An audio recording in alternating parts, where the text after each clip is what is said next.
The Farm Bill really addresses all of the emerging ways that we're getting fresh food to our table, like farmers markets and urban farming. Here's a look at an urban farming program in Milwaukee that has really become an example for the entire country.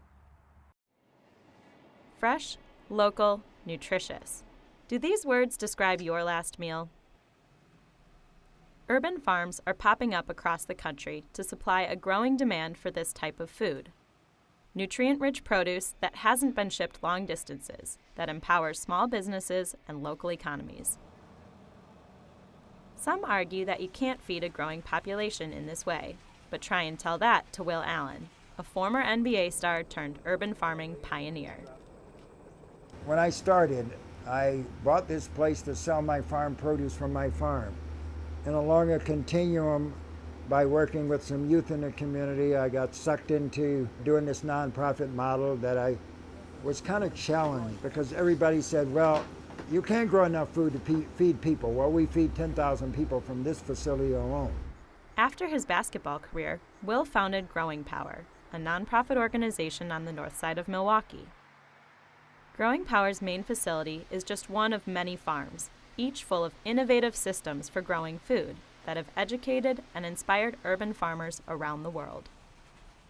We have a lot of different ag of the future in terms of growing very intensively, being able to grow fish and plants in the same system, being able to grow food year-round, using renewable energy, growing our own soil, and training hundreds and even thousands of people.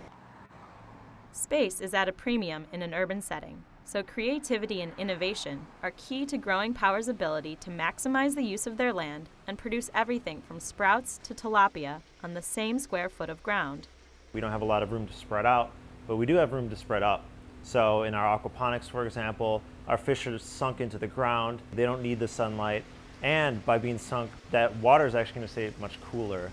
On top of that, we have our vegetables growing near the sun where they need to be. So we can really play to the advantages and say, well, what's good about that? It's not a problem, it's a solution. Oh, this is just like a farm. No, it's not just a farm. It's an opportunity.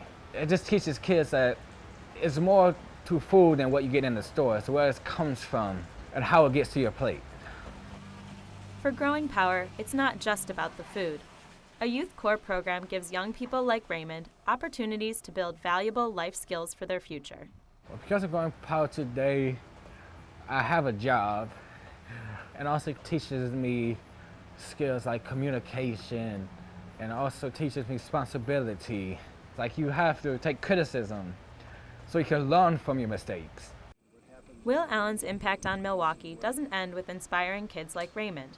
It ripples throughout the community, from opening a cafe and market in Milwaukee's largest food desert to helping local schools prosper. At Highland Community School, Growing Power is bringing the hands-on approach of farming into the curriculum. The smaller children might learn about just plopping a seed in and texture of the soil and those fine motor skills, whereas our 8th graders may be doing chemical equations and testing water in the aquaponic systems. It's a great way to study science.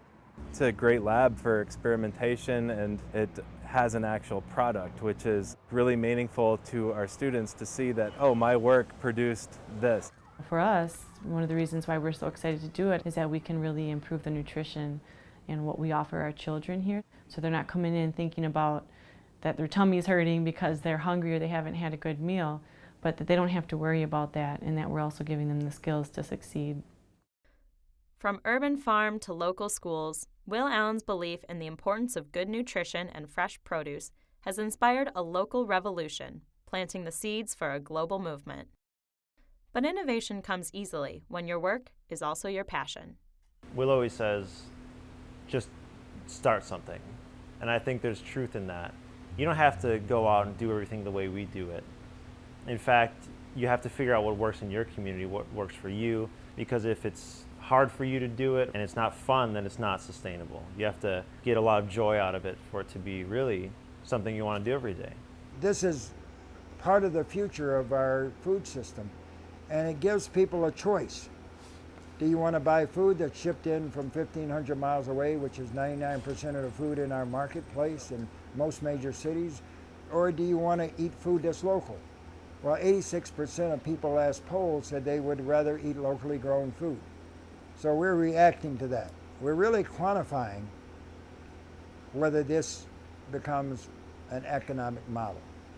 And I think we've proven that. Congratulations to Will and all the great work that they are doing there in Milwaukee. We can't wait to hear more about urban farming programs all around the Great Lakes Basin. And that is going to do it for Great Lakes Now. Thanks so much for joining us as we took a look at the delicate balance between our food supply and our freshwater system. We hope we've inspired you to learn more today. So just head to greatlakesnow.org for more on this program and all things Great Lakes. For everyone at Detroit Public Television, I'm Christy McDonald from Long's Family Farm. Can't wait for apple season. We'll see you next time.